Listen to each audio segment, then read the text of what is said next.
मजदूरों के लिए क्या सोचते थे बाबा साहब। मजदूर दिवस के इस अवसर पर आज हम बात करेंगे बाबा साहब भीमराव अंबेडकर द्वारा मजदूरों के लिए दिए गए योगदान पर। बता दें कि डॉक्टर अंबेडकर वायसराय परिषद में श्रम सदस्य के रूप में भी कार्यरत रहे थे।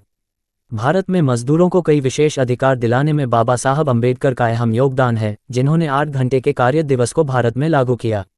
डॉक्टर अंबेडकर वायसराय परिषद में श्रम सदस्य के रूप में कार्यरत। Image social media. आपको बता दें कि पहले एक दिन में मजदूरी या काम करने वाले किसी भी व्यक्ति को औपचारिक रूप से दिन में 14 घंटे काम करने का नियम था, जिसमें बाबा साहब अंबेडकर ने बदलाव कर इस अवधि को 14 घंटे से कम में सुनिश्चित किया।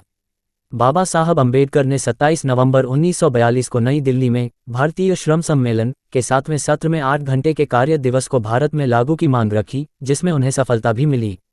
सभी महिला और पुरुष श्रमिकों को डॉक्टर अंबेडकर का विशेष रूप से आभारी होना चाहिए, क्योंकि बाबा साहेब अंबेडकर ने भारत में महिला श्रमिकों के लिए कई कानून बनाए, जैसे खान मातृत्व लाभ अधिनियम, महिला श्रम कल्याण कोष, महिला और बाल श्रम सुरक्षा अधिनियम, महिला श्रम के लिए मातृत्व लाभ और कोयला खदानों में भूमिगत कार्य पर महिलाओं के रोजगार पर प्रतिबंध की बहाली आदि।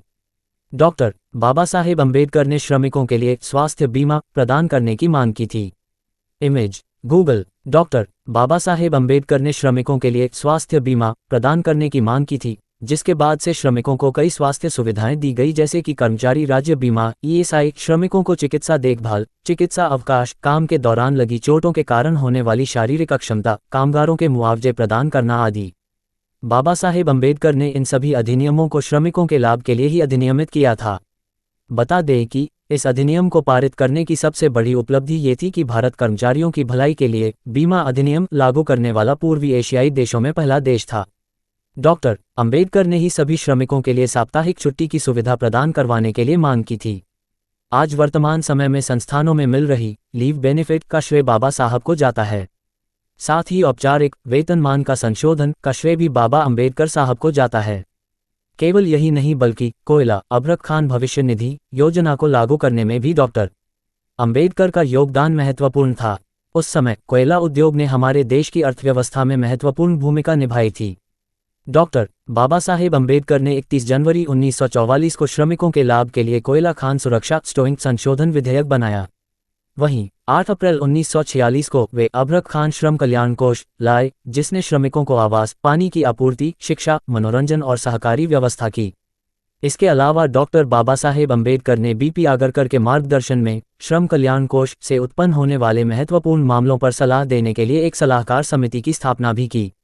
बाद में उन्होंने जनवरी 1944 में इसे लागू भी कर दिया।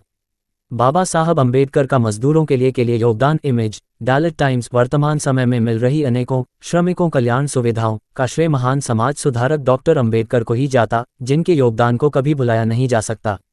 सूचना सिर्फ मान्यताओं और जानकारियों पर आधारित है। यहाँ ये बताना जरूरी है कि यह मेरा वीडियो किसी भी तरह की मान्यता जानकारी की पुष्टि नहीं करता है। किसी भी जानकारी या मान्यता को अमल में लाने से पहले संबंधित विशेषज्ञ से सलाह लें। धन्यवाद।